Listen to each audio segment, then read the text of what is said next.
जी अस्सलाम वालेकुम, मैं हूं डॉक्टर शुएब और आप देख रहे हैं एनआर न्यूज़।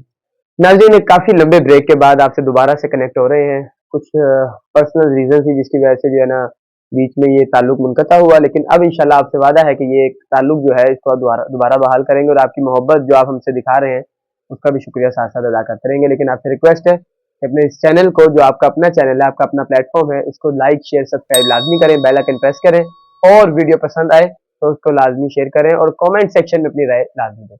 नाज़रीन, आज जो मैंने सोचा, बड़ी एक टाइम आप लोगों के लिए निकाला कि ये जो आजकल एक मामला चल रहा है, एक जो एक कियोस्क क्रिएट हुआ है टीएलपी और हुकूमत के दरमियान, इस पे डिस्कशन करनी थी। आए दिन सड़कें ब्लॉक, आए दिन मसले मसाइल, आज भी पूरा लाहौर उन्होंने लाहौर के तमाम दाखिली और खारजी रास्ते बंद कर दिए हैं। ठीक है, आप अगर देखें तो इसमें किसका नुकसान हो रहा है, इसमें कौन सा तबका पिस रहा है? जाहिर सी बात है, लीड क्लास वो तो सुकून से घर बैठ जाएगी, जो हुकूमती वुज़रा हैं उनको भी कोई मसला नहीं होना। असल मसला होना है दिहाड़ीदार तबके को। इससे ना टीएलपी को फर्क पड़ना है, ना पुलिस को फर्क पड़ना है। इससे ना तो साद रिजवी साहब को फर्क पड़ना है, ना मरियम नवाज को फर्क पड़ना है। इससे फर्क पड़ना है तो आम आवाम को पड़ना है। अगर मैं आपसे पहले अगर इस जो आज की हड़ताल है इस पे बात करूं तो नाज़रीन, ये एक बेजा हड़ताल है जिसकी समझ से बाहर है। हाँ, लेकिन अगर इसका बैकग्राउंड देखा जाए तो बैकग्राउंड इसका काफी सख्त है, क्योंकि मुरीदके में जो कत्लेआम हुआ है उसका रिस्पॉन्स तो आना ही आना था। रियासत ये समझती है कि उसके सामने जो भी आएगा वो उसको गोली से जो है ना खत्म कर देगी, लेकिन रियासत को ये समझना पड़ेगा कि आजाद रियासतें, जो जमहूरी रियासतें होती हैं, उनमें ऐसा नहीं चलता। या तो आप डिक्लेयर कर दें कि हमारे मुल्क में डिक्टेटरशिप है, मार्शल लॉ है, तो इधर कोई प्रोटेस्ट ही ना करें। लेकिन जो आपने सो कॉल्ड जमहूरी निजाम का लिबादा उड़ा हुआ है, खुदारा इस पे से अपने आप को हटाएं। आप हाइब्रिड निजाम तो कहते हैं, लेकिन आप ये भी कहते हैं कि नहीं, मेन जो हमारी जो जिम्मेदारियां हैं वो जमहूरी कुव्वतें ही कर रही हैं।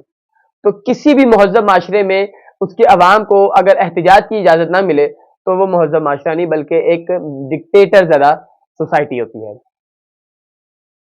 अगर हम बात करें साद रिजवी की, टीएलपी की, तो उन्होंने अपना मार्च का ऐलान किया, उनकी भी कोई वो नहीं, उन्होंने एकदम से उठे और एकदम से शुरू कर दिया। 2 साल से वो सोए हुए थे, उन्हें कोई याद नहीं था। एकदम उन्हें याद आया कि हाँ जी, वो सेनेटर मुश्ताक आ गए हैं, वहां से उनकी जो है ना पजीराई मिली है, उन्होंने एफर्ट किया।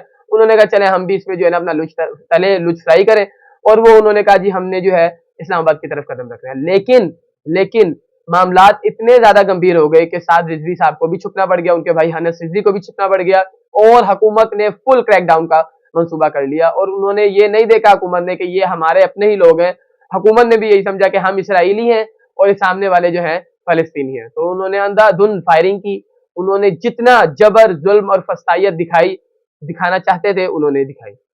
आपको अगर मैं अंदर की बात बताऊं तो नाज़रीन, ये एक कंफर्म खदशा बन रहा था, और मैं हमारे जराये ने हमें ये कंफर्म भी किया है कि हो सकता है with in few days TLP पे बैन लग जाए। टीएलपी कल अदम तहरीक लब्बैक बन जाए, जो तहरीक इंसाफ के साथ भी हो चुका है, बाकियों के साथ भी हो चुका है। लेकिन टीएलपी को समझना पड़ेगा कि हर दफा एहतजाज इस तरह नहीं होगा कि वो इस तरह रोड ब्लॉक्स कर दें, इमलाक को नुकसान पहुंचाएं, लड़े झगड़े, हर चीज का तरीकेकार होता है। लेकिन हुकूमत, जो सरबराह है, जो किसी भी रियासत जो है, जो किसी भी मुल्क में एक वालदैन का दर्जा रखती है, वो अपने बच्चों के साथ इस तरह नहीं करती जिस तरह मरियम नवाज ने अपनी ही आवाम के साथ किया। गोलियां बरसाई गई, मारा गया, उनका उन पे जो है ना ऑपरेशन किए गए, उनके मदारिस को सील किया गया। तो दोनों साइड नाजरीन अगर हम देखें ना, तो दोनों साइड जो है ना वो बराबर ही है। कोई भी हम ये नहीं कह सकते कि हाँ ये वाली साइड में कुछ बेहतरी है। हर साइड अपना फायदा देख रही है, सामने वाला देख रही है, उसको कहां से फेस सेविंग मिलती है वो अपना देखती है। टीएलपी के लाहौर में नाजरीन आपको और बताते चले कि जितने भी मराकिज हैं उसको बंद कर दिया गया है, और पुलिस मुसलसल क्रैकडाउन कर रही है, और ये भरपूर कोशिश है कि आज की हड़ताल को भी नाकाम बनाया जाए। हालांकि अगर मैं आपको बता सकूं तो हम दाता साहब के नियर इस वक्त बैठे हुए हैं, वहां पे सारी जो मूवमेंट है वो बंद कर दी गई है, इर्द गिर्द की तमाम दुकानें भी बंद कर दी गई हैं, और इलाके को कंटेनर्स के जरिए पूरा कंटेनरिस्तान बना दिया गया। हाँ, ये बेहतर टर्म रहेगी, क्योंकि हमारे मुल्क में इतनी तो सब अदम बर्दाश्त बन चुकी है, और हुक्मरान में इतनी बर्दाश्त नहीं है कि वो प्रोटेस्ट को बर्दाश्त कर सके और दिल से कह सके कि हाँ जी प्रोटेस्ट अगर आपने करना है तो करें, ये आपका जमहूरी हक है। ये सिर्फ ये तभी कहते हैं जब ये जमहूरियत में होते हैं और जब इनको रगड़ा लग रहा होता है, और जब हुकूमत में आते हैं तो ये भूल चुके होते हैं कि हम जब रगड़ा लगा रहे हैं नेक्स्ट हमारी भी बारी है। लेकिन आपको पता है हमारे मुल्क का एक निज़ाम है, کہ جس کی لاٹھی اس کی بھینس، جس کے پاس لاٹھی ہے اسی کے پاس جو ہے نا تمام اختیارات ہیں. اپنا خیال رکھیے گا اپنے اس فن کے ساتھ کہ ہمیں آپ اور زیادہ محبت کریں گے ان ٹرمز آف سبسکرائبر کی فارم میں، اور ہمیں جو ہے نا بہتری کا جو ہے نا ہمیں گائیڈنس بھی پرووائڈ کرتے رہیں گے.